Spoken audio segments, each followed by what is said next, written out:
서초에서 경선이 이루어졌다는 것 자체가 의미가 있다고 봅니다. 그동안 강남벨트라고 불리는 곳은 당이 지지세가 좀 강하다라는 이유로 누구든지 어떻게 보면 권력자 몇 사람이 후보를 정해서 그냥 내려보내는 방식이었습니다. 그것도 최초의 경선이었겠나?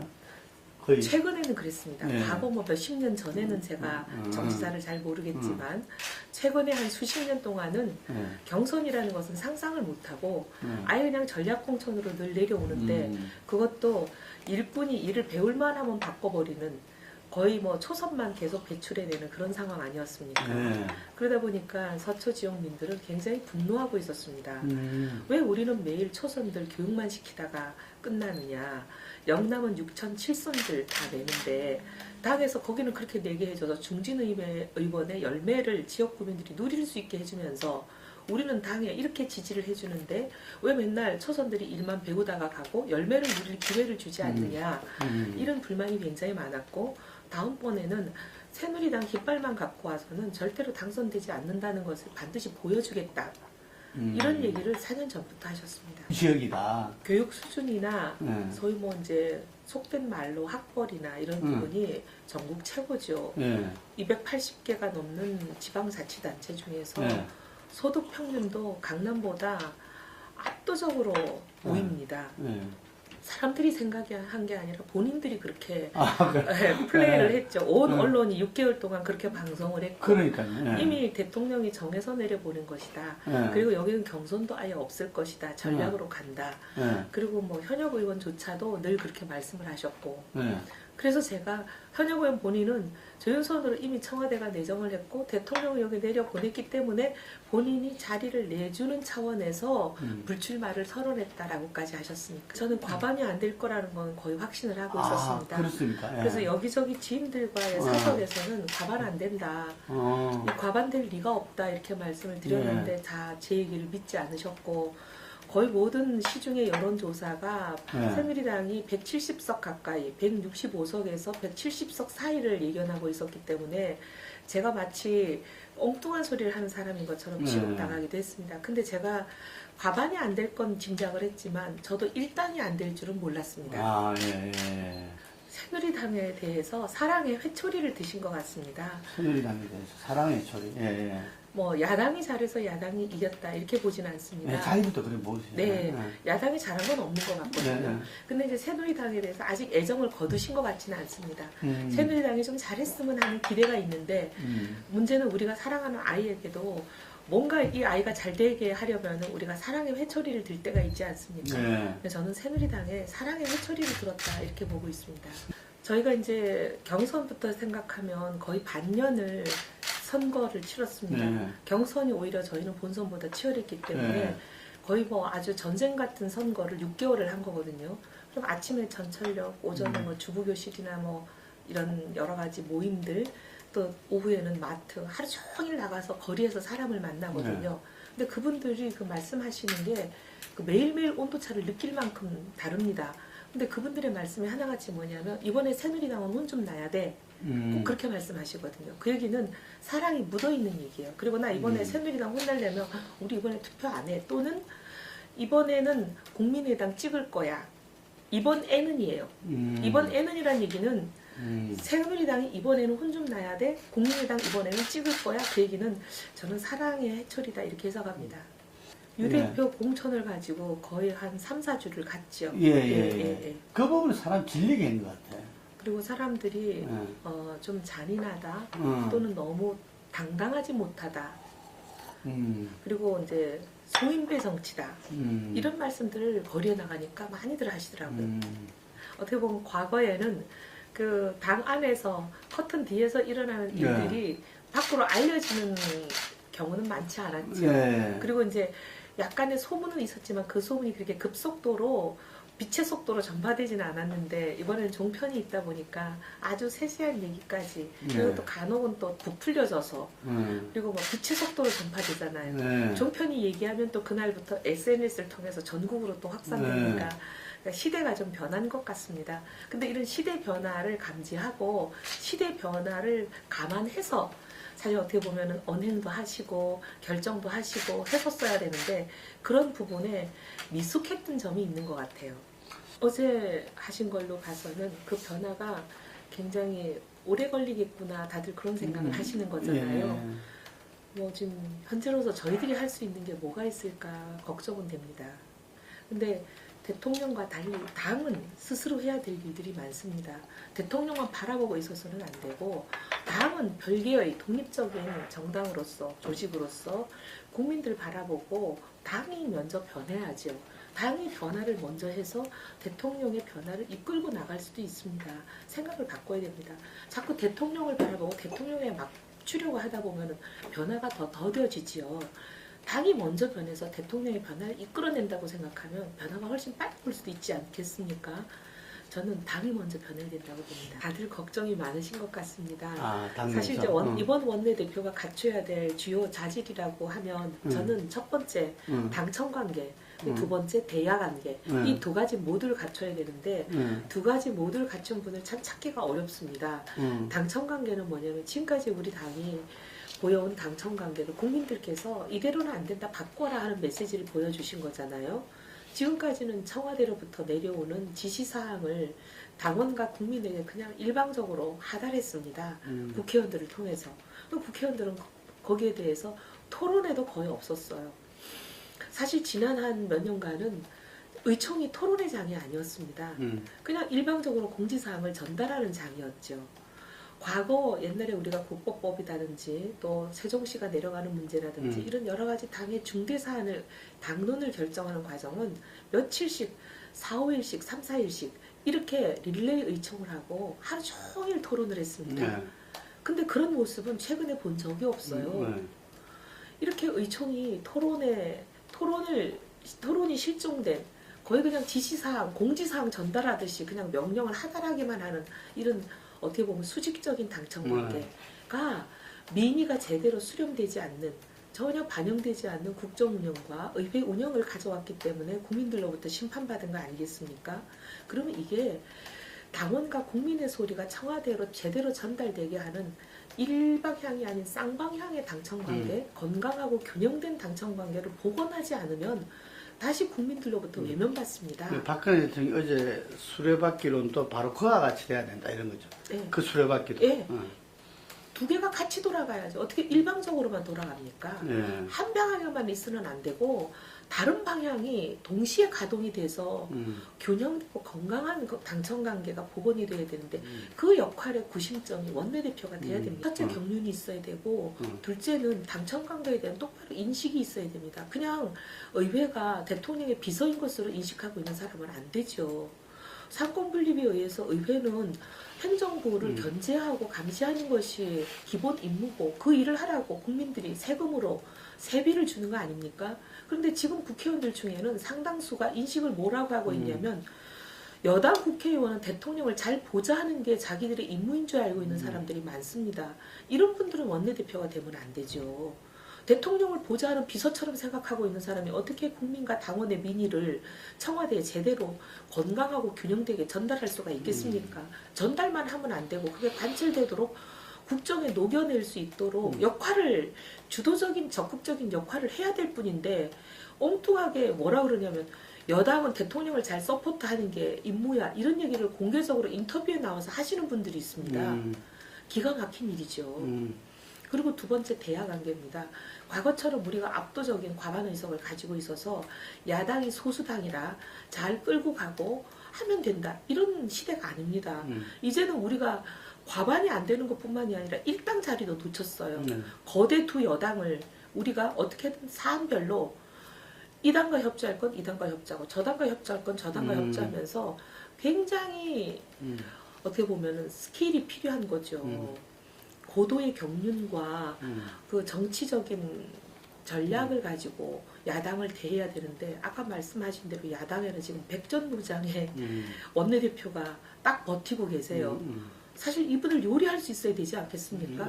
요리하려면 사실 저는 선수를 사선에만 국한시킬 필요 없다고 봅니다. 굳이 원내대표를 사선만 해야 되나요? 왜 지금 저기 박지원 의원도 원내대표를 2번이나 하시고 다시 돌아오지 않습니까? 당을 위해서. 우리도 당을 위해서 내가 지금 원내대표를 할 군번이냐? 지금 그런 거 따질 때입니까? 왜 선수 높은 다선 중진이 하면 안 됩니까? 당을 위해서 희생하고 해야죠. 좀 답답한 상황입니다. 현재 5월 3일이 원내대표 선거인데 오늘이 29일입니다. 사실 며칠 안 남았습니다. 그러면 지금 거론되는 두 사람 이외에는 더 이상 원내대표에 나설 사람이 있기가 어렵거든요. 그렇죠, 현실적으로. 그러면 이 두 사람 중에 한 사람이 된다라고 보면 이 원내대표의 역량으로는 원내대표 일에 올인하기도 어렵습니다. 그리고 비대위원장으로 당파를 넘어서 어느 계파에 치우치지 않게 이 중요한 당권을 거머쥘 지도부를 배출해내는 일을 균형되게 이끌어내기가 참 쉽지 않습니다. 그래서 저는 이 원론 이론적으로 뭐 그렇다라기보다는 이 두 사람의 캐릭터를 보면 원내대표와 비대위원장을 분리하는 것이 오히려 더 낫지 않겠나 이렇게 생각하고 지금 원내대표가 되실 분은 이 대야관계, 당청관계 이것만 해도 아마 아무것도 못할 겁니다. 그런데 비대위원장까지 겸임한다는 거는 제가 보기에 불가능일 거예요. 그래서 비대위원장과 이번에는 원내대표를 분리하는 것이 현실적으로 바람직하다 이렇게 보고요. 저는 외부 인사 원래 영입하는 것에 대해서 늘 반대하는 사람입니다. 당도 모르고 선거도 모르고 정치도 모르는 사람이 들어와서 그렇게 되면 주로 뒤에 있는 막후 실세가 모든 것을 다 조정하고 나중에 결국은 자기는 책임지지 않고 이 소위 말하면 간판 마담에게 그냥 다 책임을 떠넘기는 이런 아주 있어서는 안 될 일들을 하는 거거든요. 19대, 20대 공관위원들이 다 그러지 않았습니까? 공천은 다 그 사람들이 했다고는 되어 있지만 선거가 뭔지 후보자가 어떤 사람인지 당이 뭔지를 모르는 외부 공관위원들은 그냥 들러리만 섰고 실제로 공천권을 행사한 사람은 따로 있었습니다.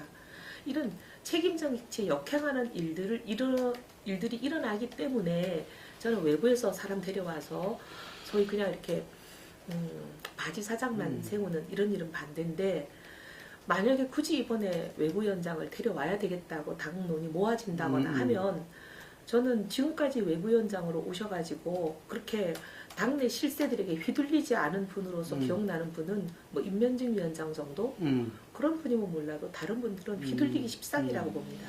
김황식 전 총리도 이름이 많이 나오는데 그분도 깐깐하신 분인데. 깐깐하시지는 모르겠지만 어쨌든 저는 정치적인 다음 행보를 염두에 두고 있는 분은 안 된다고 생각합니다. 아, 다음 행보를? 정치적인 다음 행보를 염두에 두시는 분들은 사심이 개입 안 할 수가 없습니다. 그게 사심 개입되면 이리저리 엮일 수밖에 없다. 사심이 개입이 되면 치우칠 수밖에 없거든요. 그게 또 하나의 조건이네요. 만약에 나오신다면 대선이든 서울시장이든 정치적으로 절대 불출마 선언 해야 돼요. 불출마 선언 하고 나오셔야 된다고 생각합니다. 제가 수년간 이거 해야 된다고 그렇게 아마 수백 번은 인터뷰했을 겁니다. 경기 부양으로는 안 된다.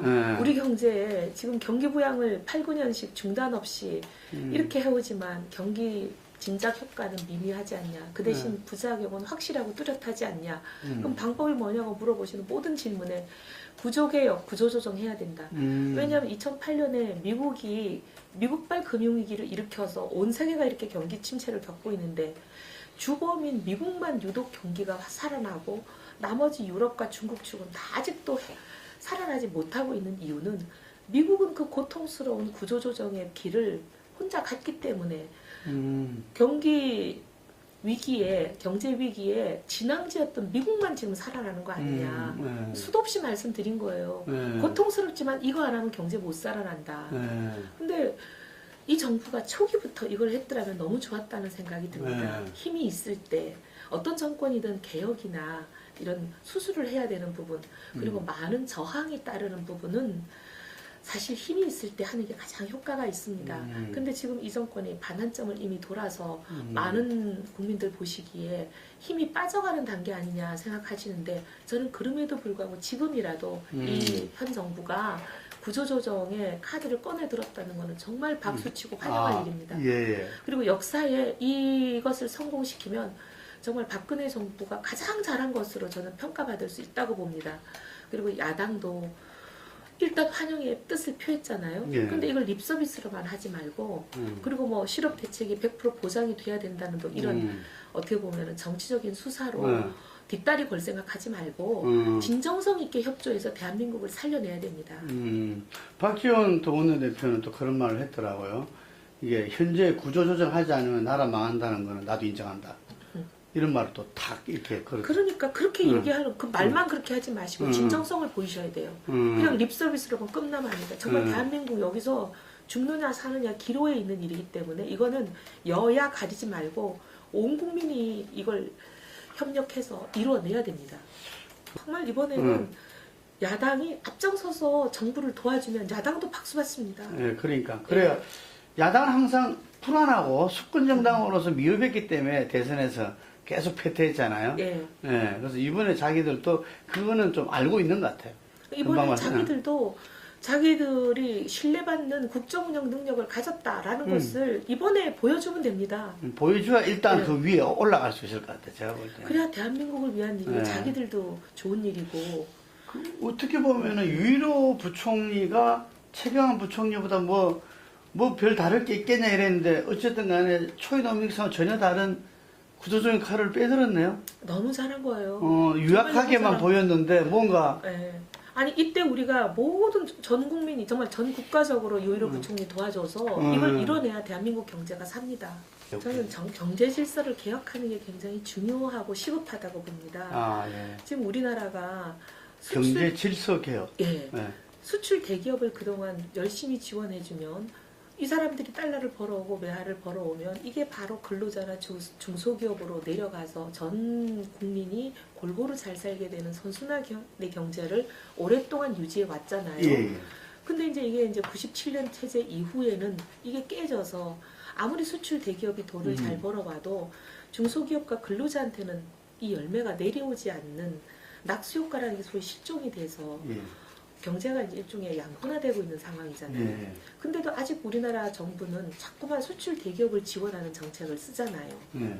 그래서 이게 소실 이제 그 낙수효과라는 것을 복원을 해야만 전체 경제가 골고루 잘 돌아가는 옛날을 회복하는 건데 왜 이게 안 되냐?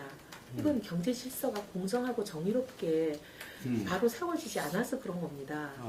왜냐하면 중소기업과 원청업체인 대기업과 거래를 할 때 공정하지 않은 것도 많고 뭐 여러 가지 온갖 일들이 많이 일어나고 있는 건 아시잖아요. 근데 이런 것들을 법은 있는데 안 지켜지는 것도 있고 법이 미비한 것도 있고 이제 경제 질서를 바로 세우는 개혁을 해야죠. 그래서 저는 제일 첫 번째로는 새로운 법을 만드는 것도 하겠지만 새로운 법을 만드는 것도 의미가 있으려면 만들어진 법이 지켜지도록 해야 되기 때문에 경제 법치를 위한 것을 제일 먼저 하려고 합니다. 경제 법치. 지금은 법대로 하자. 재벌이든 중소기업이든 누구든 법대로 사업하고 법을 어겼으면 법에 의해서 처벌받자. 그리고 법에 의해서 유죄 판결이 확정이 됐으면 정치적인 이유로 사면해주는 이런 거 없다. 왜냐면 많은 경우에 재벌 총수들은 첫째 법을 어겨도 처벌을 안 받습니다, 거의. 근데 이제 법원에 가는 경우도 거의 없지만 가까스로 법원에 가서 유죄 판결이 확정이 돼도 집행유예로 풀려나지 그 법에 의한 징역형이든 뭐든 받는 경우가 거의 없고 또 사면 다 받습니다. 겨우 이제 뭐 그 중에 정말 가뭄에 콩나듯이 징역형을 받는다 하더라도 곧 정치적인 사면을 받으시잖아요. 그러니 재벌 총수들 입장에서는 법을 지킬 이유가 없습니다. 처벌받지 않으니까. 그러니까 이런 분들로 하여금 있는 법을 지키게 만들려면 어기면 처벌받는다는 것을 확고하게 경제 질서를 확립을 해야만 이게 우리나라가 법대로 돌아가고 제대로 질서가 세워지는 거잖아. 시장 경제의 가장 중요한 거는 경제 질서입니다. 시장 경제가 우리나라의 가장 중요한 국치로 되어 있는데 이 시장 경제를 유지하려면 경제 질서가 이루어지지 않고는 시장 경제는 공연불이에요. 그래서 저는 이 경제 법치를 세우는 법안, 특정 경제 범죄 처벌에 관한 법 개정안 이거부터 시작하려고 합니다. 경제 검찰이죠. 경제 검찰인데 이 경제 검찰이 좀 더 열심히, 좀 더 세세하게 그리고 또 그물을 좀 더 촘촘히 쳐주면 어떻게 보면 이렇게 재벌 총수나 이런 분들이 다 빠져나가지 않는 그런 성긴 건물 말고 촘촘한 그물을 만들어 주셨으면 좋겠어요. 낙수효과가 대사라는데 뭐 모든 일이라는 게 하나가 만병통치약이 되는 건 없죠. 근데 상당히 효과가 있습니다.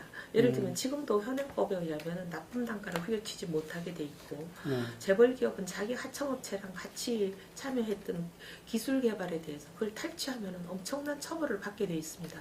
그럼에도 불구하고 중소기업이 밤새워서 개발한 기술은 대부분 그 원청업체인 재벌이 특허를 다 가져갑니다. 이렇게 되면 중소기업이 살 수가 없죠. 그리고 경제가 좋을 때는 이만큼 이윤이 나고 경제가 어려운 불경기에는 이윤이 줄어들지 않습니까? 그렇지만 이때 책정한 단가와 경제가 좋은 호황기에 책정하는 단가는 달라져야죠. 근데 우리나라는 경제가 좋을 때도 납품 단가를 완전히 후려쳐가지고 이윤은 거의 없게 연명할 수밖에 없는 수준으로 그렇게 납품 단가를 계속 후려치기를 하고 있습니다. 이런 부분들은 사실 법이 있어도 지켜지지 않는 부분이기 때문에 법만 잘 지키고 공정한 경제 질서를 만들어주기만 해도 어느 정도 낙수효과가 복원이 됩니다. 숫자로 말씀을 드리면 옛날에 낙수효과가 있었을 때는 경제 전체가 8.2% 평균 성장을 하면 재벌도 8.2% 성장하고 중소기업도 8.2% 성장하는 골고루 가져가는 구조였어요. 근데 지금 최근에는 우리나라 경제가 4.5% 전체 성장을 하면 재벌은 16.8% 성장합니다. 근데 중소기업은 2.3%밖에 성장을 안 해요. 이렇게 격차가 지금 나 있는 상태입니다. 이거를 과거로 돌려야죠. 아니 4.5인데 재벌이 16.8을 가져. 16.8이 됩니까? 증가율이 그런 거예요. 그러니까 4.5% 증가하고 있으면 재벌은 16.8이나 증가를 하는 거예요. 증가율이 그런 거예요. 증가율이. 예. 얼마나 야. 이게 심각한지를 보여주는 수치입니다. 우리 기업들이 보면 특히 이제 재벌 기업들이 1세대는 기업가 정신이 살아 있었습니다. 예. 시장이 앞으로 어떻게 변할지 열심히 공부하고 그다음 미래 흐름도 예측하고 그래서 또 뭔가 위험 부담을 투자라는 게 위험 부담이 없는 게 있습니까? 투자하면 100% 다 열매를 맺어온다는 확실한 보장은 없습니다. 하지만 그 위험 부담을 안고 열심히 투자도 하고 전 세계를 뛰어다녔죠. 창업 1세대들은. 근데 지금 우리 재벌 3세대들은 무조건 지금 당장 돈이 되는 거 아니면 투자 안 합니다. 얼마 전에도 보면 국내 기술진들이 개발한 수없이 좋은 기술들을 국내 기업에 팔려 몇 년을 돌아다녀도 우리 국내 기업에서는 외면받았는데 실리콘밸리에 가서 팔았더니 바로 팔리고 그 기업들은 이 기술 하나를 가지고 연간 1조 5천억씩 그렇게 수익을 내는 이런 기술들이 허다하게 많은 게 다 보도되잖아요. 왜 이런 일들이 일어납니까? 우리 기업들이 재벌들이 3세대씩 내려오면서 기업가 정신을 잃어버려서 그래요. 그냥 당장 법인세 깎아줬더니 720조나 되는 사내 유보로 현금을 들고 앉아 있으면서 이걸로 미래에 어떻게 흘러갈 건가, 세계 부대가 어떻게 흘러갈 건지, 시장이 어떻게 변할 건지 이렇게 예측하고 공부하는데 관심을 안 두고 그리고 그런 투자에 돈을 쓸 생각은 안 하고 그냥 앉아서 당장 오늘 내일 돈 들어올 그런 일들에만 돈을 투자하는 거잖아요. 그러다 보니까 돈놀이하고 땅 투기하고 이런 데만 720조를 지금 넣어놓고 있는 거죠. 이런 기업들을 바꾸지 않고는 우리가 3만 불 못 갑니다. 미래 성장 동력을 우리가 찾아내야 3만 불을 가는 거지 지금처럼 그냥 땅 투기나 하고 돈놀이만 해가지고 어떻게 3만 불을 갑니까? 기업이 달라져야 됩니다. 이건 정치권이 해결할 수 있는 문제도 아니고 그 대신 정치권은 기업이 그렇게 하지 않으면 그냥 앉아서 편안히 앉아서 땅 짚고 헤엄치는 식의 장사를 해가지고 과거처럼 영광을 누릴 수는 없는 구조를 만들어주는 거 이게 정치권이 해야 됩니다. 순리대로 풀어야죠. 유승민 의원 지역구에 새누리당이 공천을 하질 않았습니다. 그 얘기는 당선되면 자동 복당이라는 게 기정사실화돼 있고 전제로 돼 있었던 얘기죠. 근데 그거를 또 무리하게 어그러뜨리고 하면은 사실 유승민 의원 공천을 가지고 정당하지 못한 모습으로 너무 이제 잔인하게 오래 끌었다. 이게 국민들이 그렇죠. 내리는 평가잖아요. 국민들이 새누리당을 심판한 주요 요인 중에 하나 아니겠습니까? 근데 국민들의 평가를 받아들여야죠. 저는 공감하고요. 그리고 유승민 의원의 원내대표 교섭단체 연설에 대해서 이런저런 말들을 하시는 분들이 있는데 그 연설문을 여러 번 읽어봤습니다. 우리 새누리당의 정강 정책에 위배되는 부분이 단 하나도 저는 발견을 못했고 이념 정체성에 대해서 문제 제기를 하시는 분이 있던데 우리 당의 이념 정체성은 시장 경제를 신봉하고 자유민주주의를 수호하는 것으로 알고 있습니다. 제가 알고 있기로는 자유민주주의 수호에 반하는 발언을 수십 년간 공인으로 있어주면서 수없는 발언이 언론에 다 보도되어 있고 다 국회 기록, 속기록이든 다 국민들이 볼 수 있는 공적인 영역에 다 나와 있습니다. 어떤 것을 찾아도 거기에 위배되는 발언은 찾을 수 없는 것 같습니다. 그리고 자유시장 경제에 대한 얘기도 어디에도 없는 것 같습니다. 거기에 위배되는 발언은. 무슨 발언이 이념 정체성, 우리 당의 이념 정체성인 자유민주주의 수호와 시장경제 신봉에 어긋나는지 근거를 좀 밝혀주셨으면 좋겠고, 그 다음에 그 교섭단체 연설만 하더라도 우리 당의 정강 정책에 모두 부합하는데 무엇이 문제인지를 저는 좀 밝혀주셨으면 좋겠어요. 그리고 우리 당이 지향하는 바가 서민과 중산층을 위한 정당 아닌가요? 그럼 우리 당이 그 고소득층만을 위한 정당으로 돼야 된다고 주장하시는 건지 그 부분도 좀 분명히 해주셨으면 좋겠어요. 당분간은 어쨌든 뭐 당이 굉장히 이제 혼란기에 있을 것 같기는 하고 당의 역할도 필요하다고 주변에서 많이 말씀을 하시긴 하지만 일단 지난 4년을 쉬면서 국회에 가면 꼭 이런 법을 만들고 이런 정책을 했으면 좋겠다 제가 생각해온 부분이 있어서 그 부분에 초반에는 좀 집중을 하고요.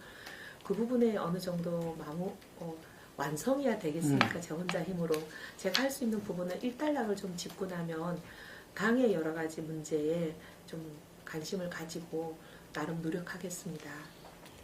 안녕하세요. 저희 새누리당의 사랑의 해초리를 들어주신 점 저희들이 가슴 깊이 반성하고 새로 거듭나겠습니다. 국민들이 무엇을 원하시는지 이번 총선을 계기로 정확하게 파악했습니다. 건강하고 균형된 단청관계 복원하고 야당과의 일에 있어서도 무조건 야당이 하는 일은 반대하거나 또 여당이 정부가 하는 일이라고 무조건 앞장서서 들러리 쓰는 일 그런 일 지향하고 진영 정치 하지 않겠습니다. 오직 국민 편에 서서 국민만 바라보며 국민들이 원하시는 일을 위해서는 야당과도 협력하고 또 청와대의 협력을 이끌어내고 저희들이 주도적으로 국민들의 마음을 살피는 정치 이뤄내겠습니다. 감사합니다.